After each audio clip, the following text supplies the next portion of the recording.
So far, 2025 has been lacking in the horror movie department, and the few that we have gotten looked pretty uninteresting and predictable, or were just outright disappointing. Yeah, that's right. I'm looking at the monkey when I'm saying that. Now, Sinners has had some interesting and intriguing trailers, admittedly fooling me into thinking it was a demon possession horror movie from the initial trailer. It wasn't until the second trailer where I was surprised to see that it was actually a vampire movie. Nosferatu was decent, but this one looks a lot more fun and thrilling, with potentially more of a citywide threat than what Nosferatu offered. I sure hope this one doesn't end up being disappointing. Let's get into it.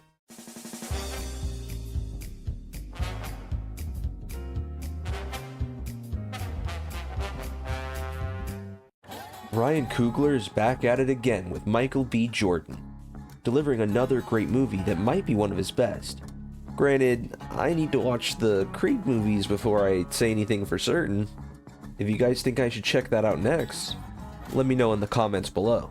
Anyway, Sinners provides fantastic acting, great thrilling action scenes, and the best part, the music.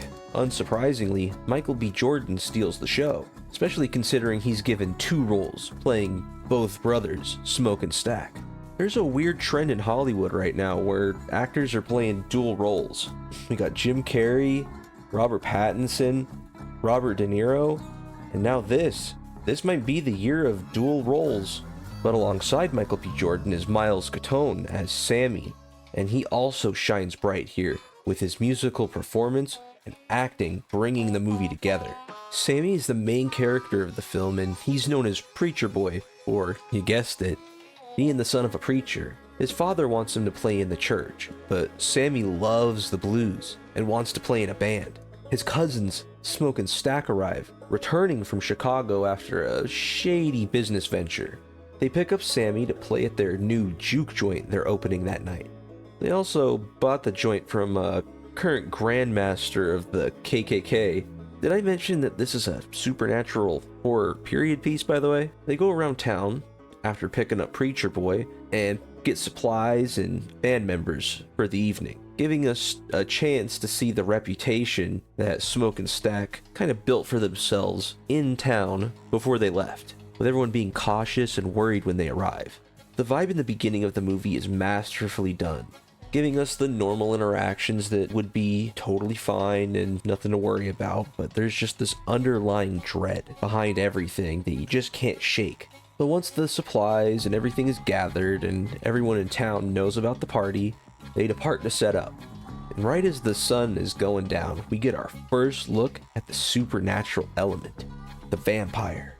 He frantically stumbles upon a couple who are part of the clan, and he tricks them into sheltering him from the hunters. The classic vampire rules: you can't enter an abode unless someone lets you in. Sammy and the rest of the crew finish setting up and then begin welcoming guests. Sammy performs his blues, and we get a fantastic scene of the crowd dancing, spirits of the past, present, and future being summoned by the music and celebrating with the partygoers, and the music shifting style and tone as new people appear to reflect the era they represent, making a memorable scene all around. I mean, what a joy to see in theaters, just for this moment. Anyway, Sammy's music summoned friendly spirits, but also rang the dinner bell for the vampire trio. They try to smooth talk their way into the party, but are turned away, where they wait for partygoers to leave, so they can ambush them for a way to get inside. They catch Haley Steinfeld's character, and she is used to infiltrate the building. She kills one of the brothers, causing the other to retaliate by shooting at her, forcing everyone out in a mass hysteria and into the vampire's trap. Everyone is attacked and enthralled, except for Sammy, one of the brothers, and a few other members of the crew. They have to survive until morning against all those people who were just inside, making for an intense game of fending off the vampires, dealing with the emotional damage that was just done to most people there, and figuring out the next steps. I won't spoil the ending for anyone who's interested. Just know that the rest of the movie and the ending are very satisfactory, and it doesn't leave room for a sequel. which is quite a refresher in today's movie landscape. There is, however, a mid-credit scene, but unlike the most recent Marvel movies, these are substantial and not just 30-45 second throwaway clips. It's a proper conclusion to the story years later. Now, I mentioned it earlier, but the music in this movie never stops being amazing, from the intense opening scene to the wonderful acoustic backing tracks, or the unsettling, intense music for the action. It seamlessly blends itself into the on-screen material. Ryan Coogler and Ludwig Göransson very clearly have a love and respect for music, especially the blues. There's even one point where the vampires perform an Irish folk song and dance that ramps up in intensity as they close in on the humans, going from upbeat and fun to aggressive and overwhelming as the tempo increases and the pounding of feet gets closer.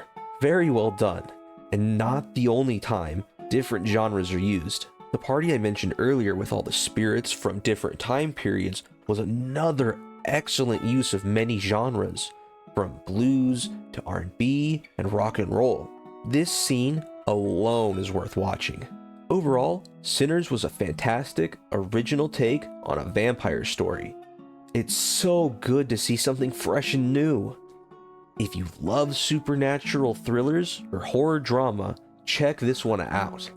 If not, at least check out the soundtrack if you're into blues. Some good pieces are here.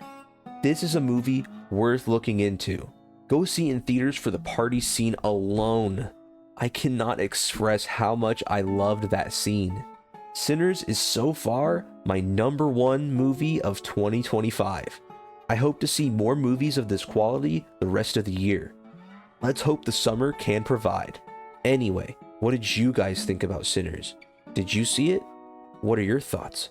Let's talk about it down in the comments below. I hope you all have a wonderful morning, day, or evening, whatever time of day you're watching this. This is the Dinoaur, and I'll see you guys on the next review. Bye-bye.